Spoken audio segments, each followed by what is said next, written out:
A Caminho da Luz, Emmanuel, capítulo 13, o Império Romano e seus desvios. Os desvios romanos.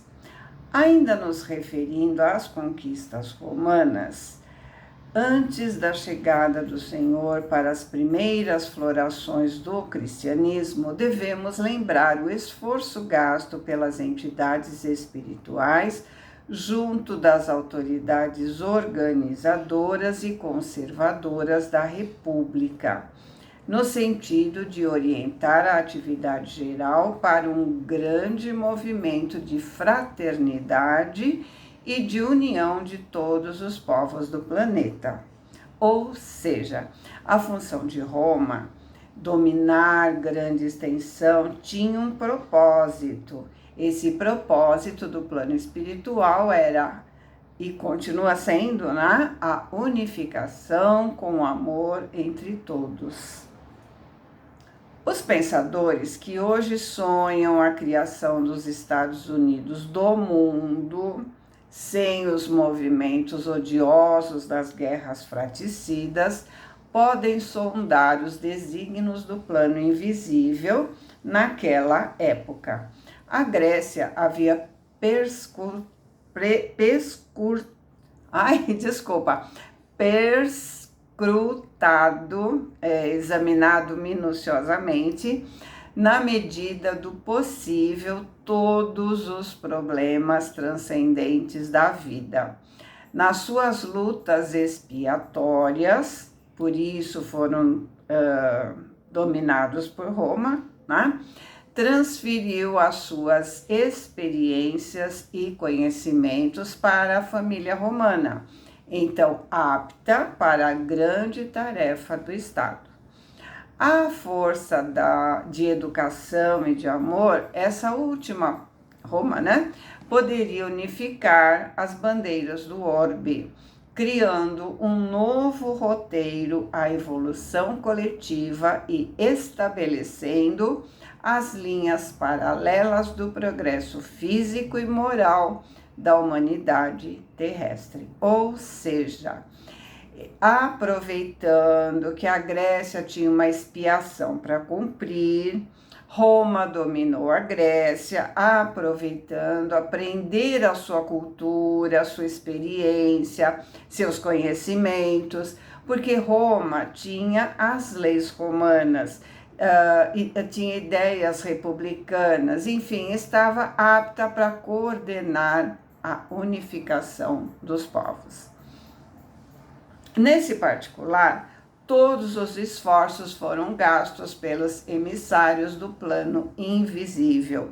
E a prova desse grandioso projeto de trabalho unitário é que a obra do Império Romano foi das mais primorosas em matéria educativa, com vistas à organização das nacionalidades modernas.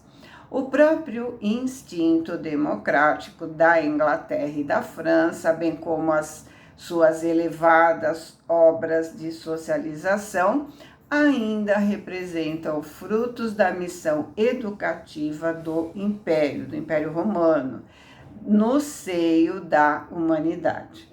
O caminho dos romanos ficou juncado, ficou coberto, espalhado de sementes e luzes do porvir. Mas a realidade é que, se os mensageiros do Cristo conseguiram a realização de muitos planos generosos no seio da comunidade de então, não podiam interferir na liberdade isolada da grande maioria dos seus membros. Por mais que houvesse um planejamento, por mais que houvesse muita ajuda, por mais que as sementes tivessem sido lançadas, houve acima de tudo o respeito ao livre-arbítrio.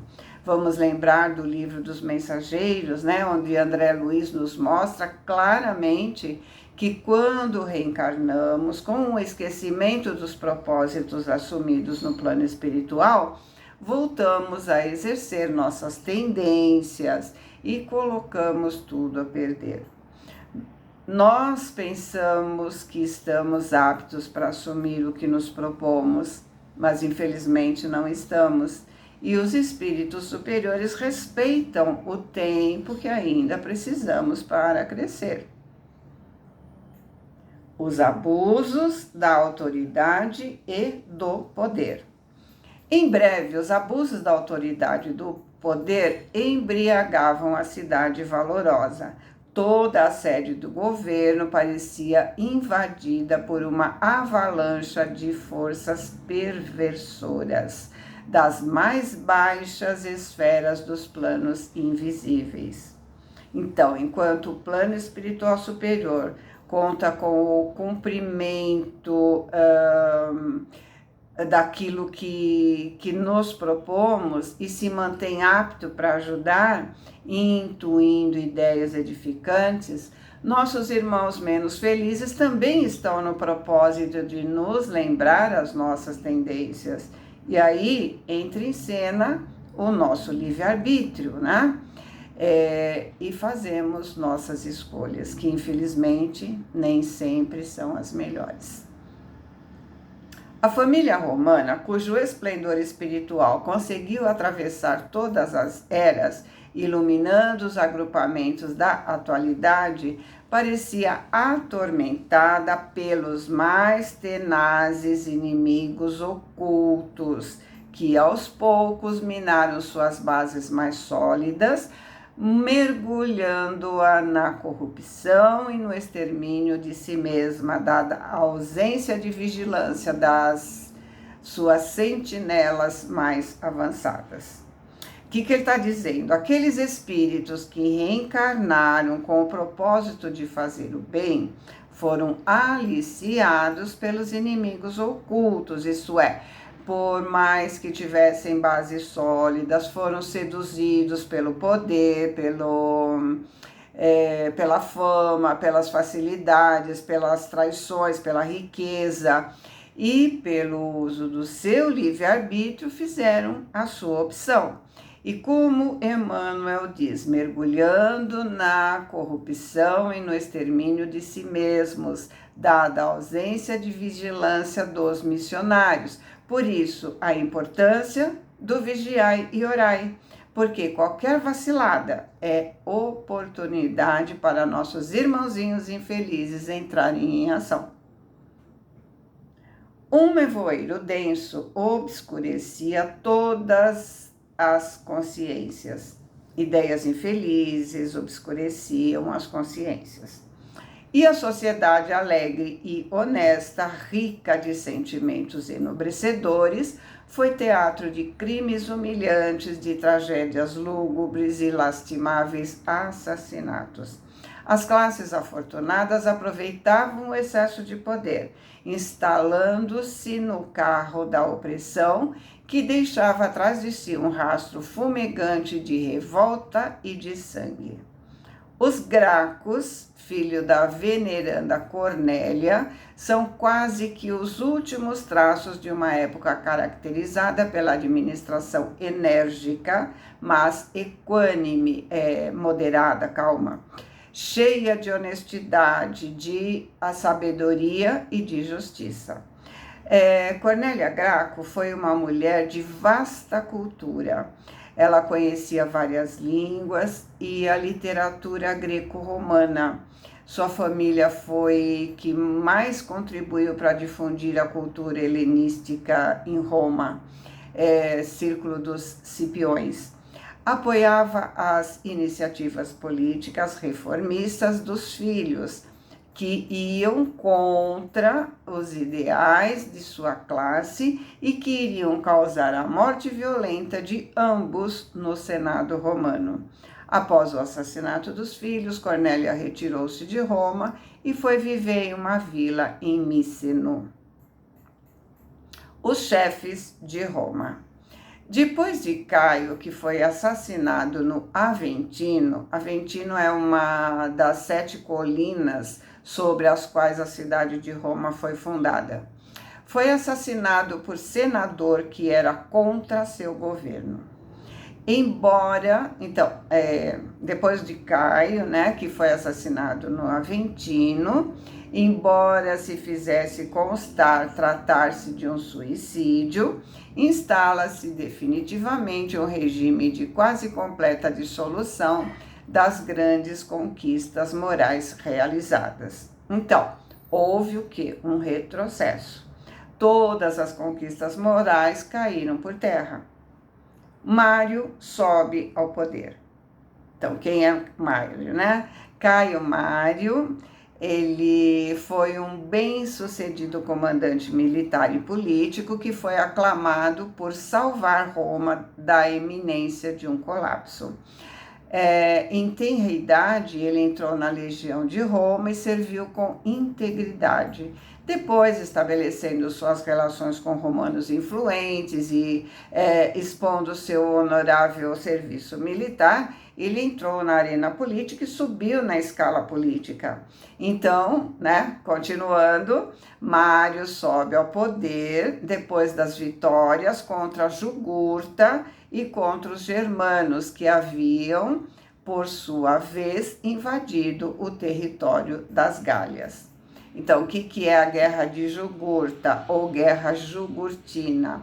Foi um conflito travado entre 112 e 106 a.C., entre a República Romana e o rei Jugurta da Numídia, um reino na costa norte da África, cujo território equivale ao da moderna Argélia. Ou seja, Mário ampliou os domínios de Roma. Mas os antagonismos sociais levam Sila ao poder, travando-se lutas sanguinolentas, como vésperas escuras de sangrentas derrocadas. Perda de governo, né? Perda de guerra, pela guerra.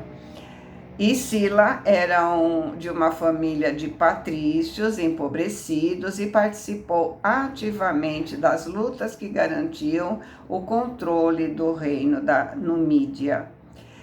Entretanto, a sua grande chance de ascender politicamente somente apareceu na época das chamadas guerras sociais, foi em 91 a 88 a.C., conflito em que os povos aliados a Roma decidiram organizar uma revolta em que formariam um governo autônomo que não reconheceria mais a autoridade romana sobre os seus assuntos. Ao saber desse plano, Silas avançou com suas tropas para a cidade de Roma em busca de Mário e de seus aliados políticos. Acuado por tal ação violenta, Mário se refugiou no continente africano e permitiu que os partidários de Silas assumissem vários cargos políticos importantes. Depois de afugentar Mário, ele retornou aos campos de batalha para lutar contra o rei Mitríades. Nesse meio tempo, Mário voltou a Roma e conseguiu se eleger como cônsul. O retorno de Mário não chegou a estabelecer uma reviravolta no cenário político romano, tendo em vista que o mesmo logo faleceu. Ao retornar a Roma em 82 a.C., Silas conseguiu ser eleito ditador pelo Senado romano e passou a perseguir todos os seus inimigos políticos. Exerceu o poder pelo terror, chegando a matar 4.000 adversários no circo romano. Foi o maior ditador de Roma e foi Silas quem iniciou a delação premiada. A gente pensa que é de agora, né? Foi antes de Cristo. Em seguida, surgem Pompeu e a Revolução de Catilina, cuja prudência de Cícero muito conseguiu em favor da segurança da cidade.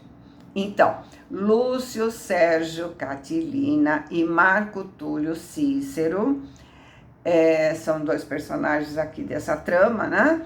Catilina era um aristocrata à beira da falência, enquanto que o Cícero, seu maior adversário, combinava as qualidades de orador renomado e estadista com as de filósofo e poeta. Catilina pertencia a uma distinta família patrícia. Entretanto, Cícero vinha de uma rica família latifundiária da pequena cidade de Arpino, a sudeste da capital. Em sua brilhante carreira no direito, fazia amplo uso das famosas habilidades como orador. Os dois entraram em conflito após Cícero descobrir um complô concebido por Catalina, que previu o assassinato de vários políticos eleitos e o incêndio da própria cidade.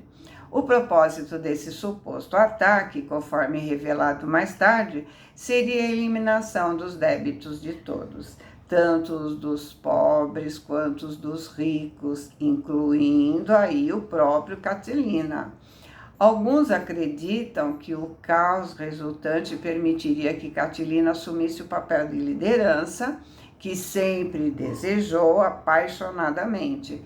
Para Cícero, seria o auge da sua longa carreira política. Ele receberia o aplauso de alguns, mas também a condenação de outros.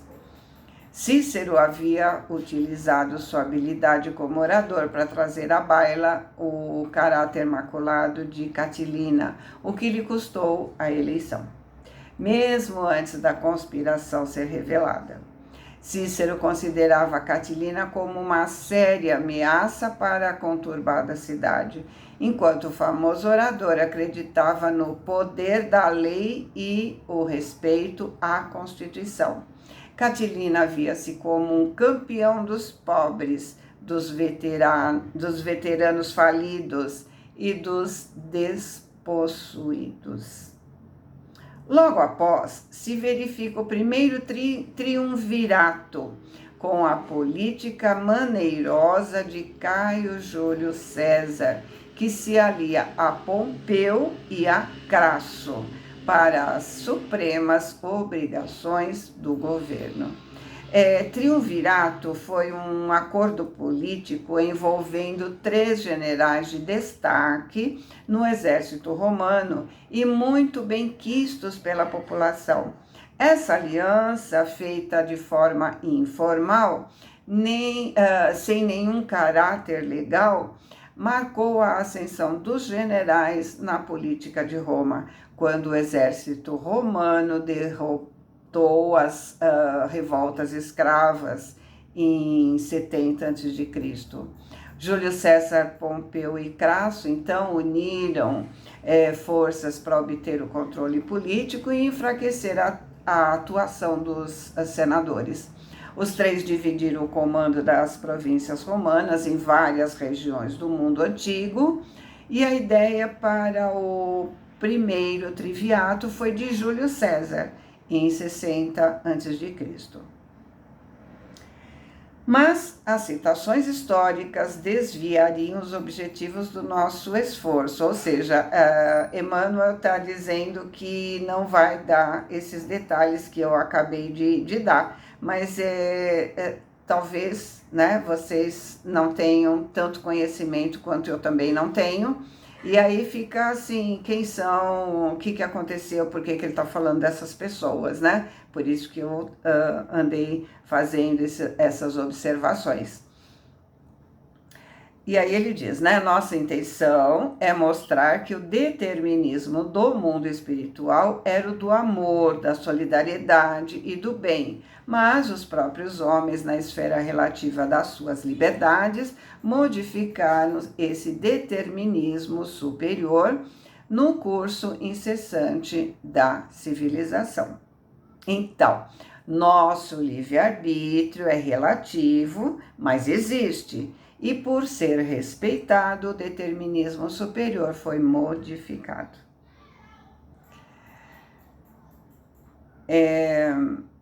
Os generais romanos podiam conquistar a ferro e fogo, desviando-se dos objetivos mais sagrados dos seus deveres e obrigações, levando aos outros povos, pela força das armas, os liames, as ataduras, que somente deveriam utilizar com a sua cultura cultura e com a sua experiência de vida.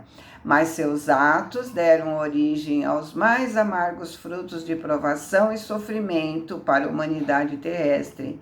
E é por isso que, em sua quase totalidade, entraram no plano espiritual, seguidos de perto pelas suas numerosas vítimas, entre as vozes desesperadas das mais agressivas acusações. Muitos deles, decorridos decênios infindáveis de martírios expiatórios, podiam ser vistos sem as suas armaduras elegantes, arrastando-se como vermes ao longo das margens do Tibre, ou estendendo as mãos asquerosas como mendigos detestados do Esquilino. Esquilino é a mais alta e mais longa das 7 colinas sobre as quais foi fundada a cidade de Roma. E, bem, nós vamos imaginar, por exemplo, né, esse personagem que matou tanta gente, esses personagens que pregaram terror por onde passaram, né? Quantos inimigos eles conseguiram? Quanto arrependimento tiveram? Só poderiam passar por infindáveis martírios expiatórios, como Emmanuel fala, né? Ele diz, arrastando-se como vermes, como mendigo, até para não ser reconhecido pelos inimigos que estavam lá no outro plano, né? O século de Augusto. Terminados os triviatos, eis que, depois de instalados os primeiros Césares no Império Romano, a missão do Cristo ia se cumprir. A aproximação e a presença consoladora do Divino Mestre no mundo era motivo para que todos os corações experimentassem uma vida nova, ainda que ignorassem a fonte divina daquelas vibrações confortadoras. Então, foi uma época cheia de filósofos, de artistas, de todos os gêneros, e eles ignoravam que toda essa inspiração era gerada pela calmaria reinante, causada pelas vibrações confortadoras que a Terra estava recebendo. Em vista disso, o reinado de Augusto decorreu em grande tranquilidade para Roma e para o resto das sociedades organizadas do planeta.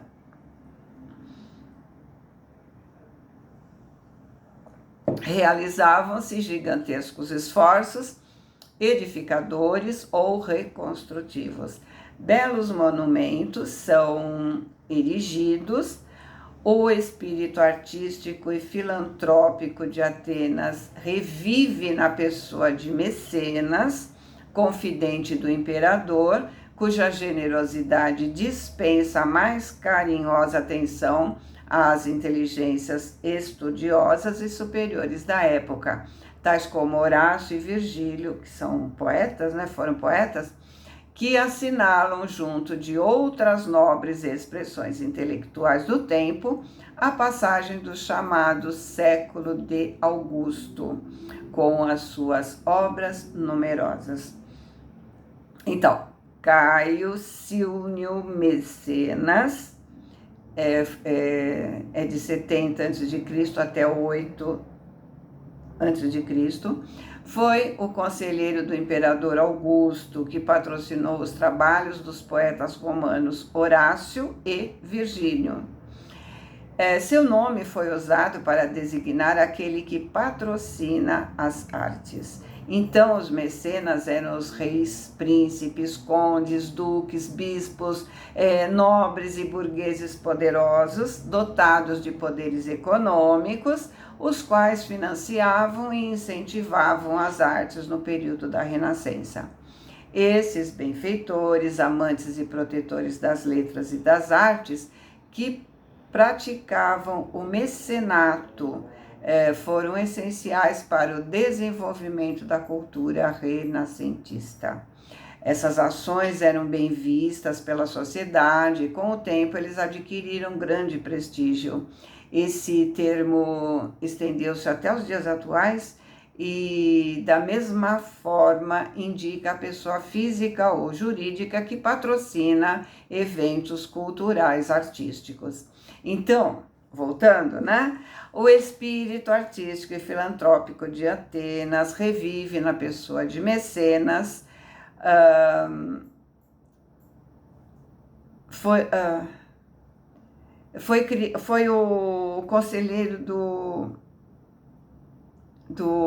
o Mecenas, né? Foi conselheiro do imperador, e aí nós vamos terminando essa parte, né, do nosso, desse tópico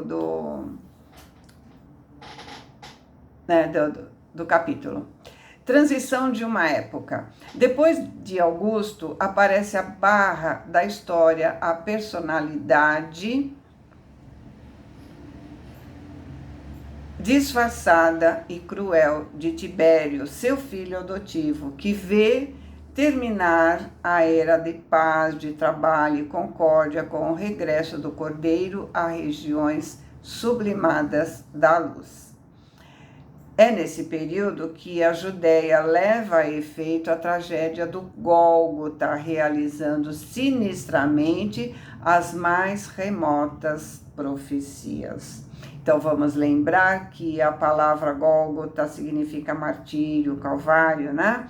E vamos lembrar também que profecias existem para evitar que o que ela diz aconteça. Mas no caso de Jesus, todas se cumpriram, todas se concretizaram. Apesar do seu compassivo e desvelado amor, o Divino Mestre é submetido aos martírios da cruz, sob a imposição do judaísmo que não compreendeu o seu amor e a sua humildade. Roma colabora no doloroso acontecimento com a indiferença fria de Pôncio Pilatos, retornando aos seus festins e aos seus prazeres, como se desconhecesse as finalidades mais nobres da vida. Seguindo a mesma estrada escura de Tibério, Calígula inaugura um período longo de sombras, de massacres e de incêndios, de devastação e de sangue. Provações coletivas dos judeus e dos romanos, ou seja, karma adquirido por esses povos. Os seguidores humildes do Nazareno iniciam nas regiões da Palestina suas predicações e ensinamentos. Raros apóstolos sabiam da missão sublimada daquela doutrina sacrossanta, que mandava fazer o bem pelo mal e instituía o perdão aos próprios inimigos. Ou seja, a maioria dos apóstolos não entendeu sua missão. De perto, os emissários solícitos do Senhor, os trabalhadores do plano espiritual, seguem a sua atividade preparando os caminhos da revolução ideológica do Evangelho. Esses mensageiros do alto, de modo indireto, também iniciam um esforço de auxílio ao império nas suas dolorosas provações coletivas. Um perfeito trabalho de seleção se verifica no ambiente espiritual das coletividades romanas. Chovem inspirações do alto, preludiando as dores de Jerusalém. Então, as dores do povo judeu que ainda espera pelo Messias. E as amarguras da cidade imperial, vaticínios, predições, né? Sinistros, pesam sobre todos os espíritos rebeldes e culpados, e a verdade é que, depois do cerco de Jerusalém, quando Tito, como militar, ele invade a cidade de Jerusalém. Então, quando Tito destruiu a cidade, arrasando o seu templo famoso e dispersando para sempre os israelitas, o orgulhoso vencedor viu mudar-se o curso das dores para a sociedade do Império Romano, né? Atormentada pelas tempestades de fogo e cinza que arrasaram Estábia, Herculanum e Pompeia, destruindo milhares de vidas florescentes e desequilibrando a existência romana para sempre. Fim da vaidade humana. O Império Romano, que poderia ter iniciado a fundação de um único Estado na face do mundo, que era esse o plano do alto, em virtude da maravilhosa unidade a que chegou e mercê, né, do esforço e da proteção do alto, desapareceu no mar de ruínas, depois de suas guerras e seus desvios, de seus circos cheios de feras e gladiadores. Então, começa o declínio do Império Romano. Seu imenso organismo apodreceu nas chagas, que a incúria, o desleixo e a impiedade dos próprios filhos abriram, e quando não foi mais possível o paliativo da misericórdia dos espíritos abnegados e compassivos, dada a galvanização dos sentimentos gerais na mesa farta dos excessos e dos prazeres terrestres, a dor foi chamada a restabelecer o fundamento da verdade nas almas. Cansamos de ouvir, né, que se a gente não aprende pelo amor, vai aprender pela dor. Da orgulhosa cidade dos imperadores não restou senão pedras sobre pedras.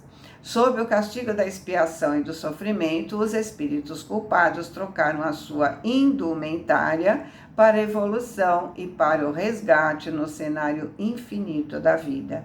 E enquanto muitos deles ainda choram nos padecimentos redentores, gemem sobre as ruínas do Coliseu de Vespasiano, os ventos tristes e lamentosos da noite, então, sob o castigo da dor e do sofrimento, como sabemos, ninguém colhe o que não plantou, eles trocaram as suas indumentárias para a evolução, ou seja, eram nobres, ricos e voltaram mendigos, doentes, escravos, para poder se ver livre dos seus vingadores. E aí o Emmanuel acaba o capítulo. Fiquem com Deus, boa semana, amo vocês.